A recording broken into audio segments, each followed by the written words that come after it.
এত নৃশংসভাবে কেউ হত্যা করতে পারে? পোস্টমর্টম রিপোর্ট দেখলে শত্রুপক্ষের চোখেও জল চলে আসে।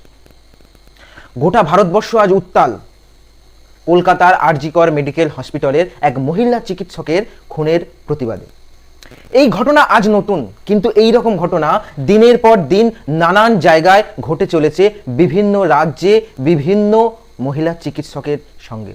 2019 সালে হায়দ্রাবাদ, 2021 সালে রাজস্থান, 2023 সালে কেরালা আর 2024 সালে কলকাতার আরজি কর হসপিটাল এবং উত্তরাখণ্ড। এবার প্রশ্ন থেকে যায়, নেক্সট কোথায়? এরকম কেন বললাম, কেন এমন প্রশ্ন করলাম? দেখুন, যে দেশ বা যে অপরাধের শাস্তি অত্যন্ত মারাত্মক খাতারনাক, সেই দেশ বা সেই অপরাধীর সংখ্যাও তত কম। এইরকম নির্মম ঘটনা ঘটানোর অপরাধীগুলো যদি বাইরে বেঁচে ঘুরে বেড়ায়, উপযুক্ত শাস্তি না পায়, তাহলে ভাবুন তাদের বুকের সাহস কতখানি বেড়ে যাবে। অতএব এইরকম কাজ এবং এইরকম অপরাধী আরও সংখ্যা বেড়ে যাবে। তাই প্রশ্ন থেকে যায়, নেক্সট কোথায়?